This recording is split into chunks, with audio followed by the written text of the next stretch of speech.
Hey guys, Ariel Phoenix here.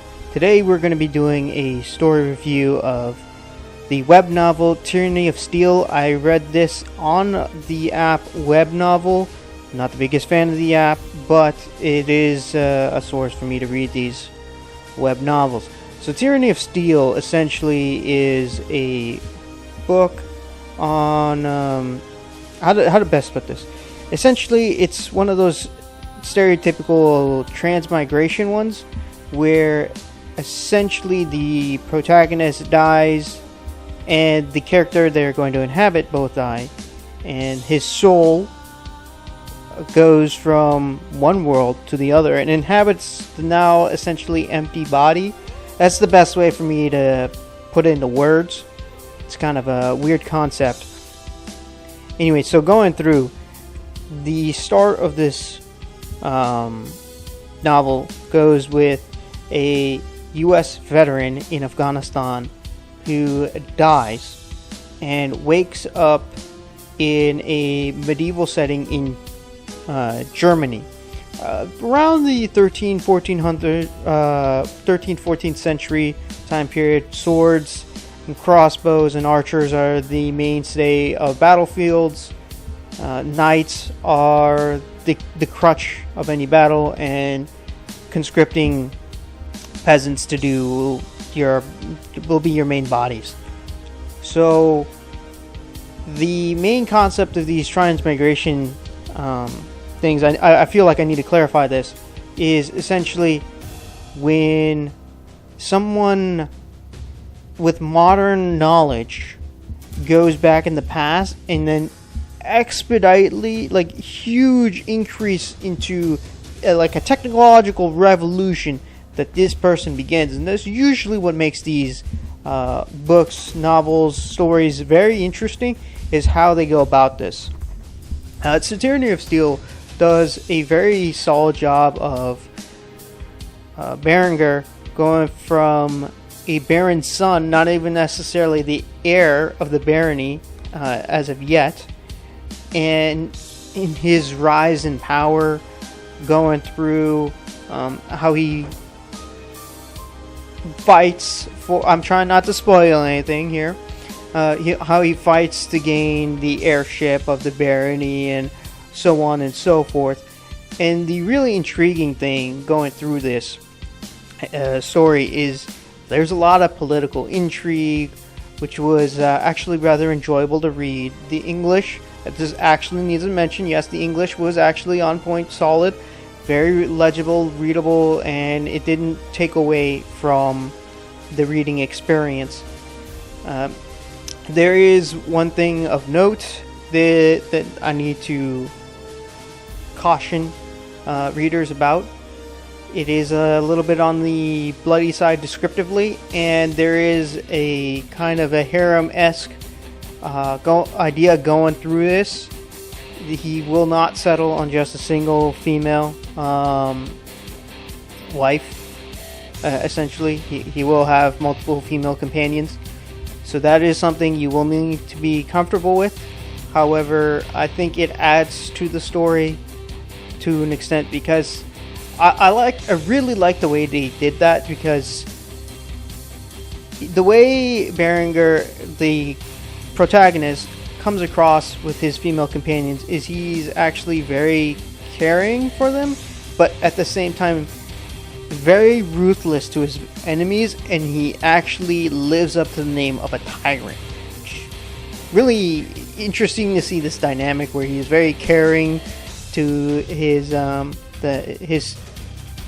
subjects, his family, and whoever else, but it's just completely and utterly ruthless to his enemies. My biggest complaint about this story is, more often than not, things go a little too well for him. That's honestly, that's a little bit of a bad thing, because when the story protagonist is not facing difficulties, then there's nothing for him to work through.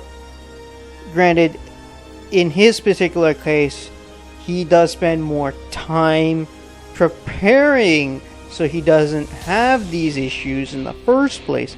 But there are certain things like, again, I don't want to spoil too much, but essentially he will add in flintlocks and muskets to this world because he's a technological revolution. He goes straight to firearms, and when he adds the bayonet, historically speaking, was not a great weapon. It allowed riflemen and musketeers to fight in close quarters combat as a last resort. Here, in this story, they're freaking used as spears, effectively as spears, and it just makes no sense. That's my biggest complaint.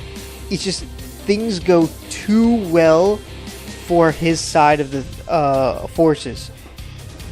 In the initial shock and awe, that's fine, but certain things just don't add up. It's an entertainment thing, so I'm just not a fan of how that went, particularly how it usually ends up working in his favor rather consistently. I'm not a fan of. In the later chapters, 300 plus, I think I'm on 330. I can't quite remember off the top of my head.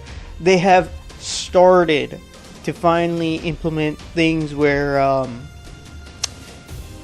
things don't go 100% his way, which is a very good thing for a story. That being said, having read 300 plus chapters,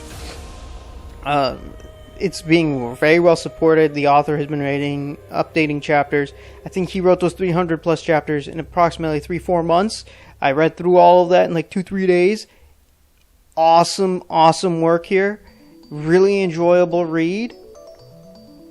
It's just there are little quirks here and there for you to keep an eye out on, and for the most part, I actually would recommend Tyranny of Steel as a light read to someone on the side. If you're really invested into it, then yeah, you can get into further. Give it a try, a couple chapter here and there.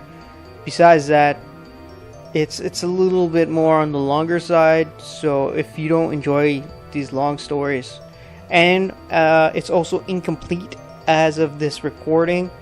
So if you don't want an incomplete story with cliffhangers and having to come back, then I don't recommend it. However, if you can come back, read a chapter as it's designed, read a chapter, 2-3 chapters a week, and just enjoy it. It's a really enjoyable, solid read. My only problem really is, beside the story stuff I talked about, from a monetary perspective, I'm not the biggest fan of web novel and their way to purchase chapters, because you have to purchase chapters singularly, and it's not the greatest system. Beside that, fan of this novel series. I think it is pretty solid. You should check it out. I think the first 20-40 chapters are free. Have a good one, guys.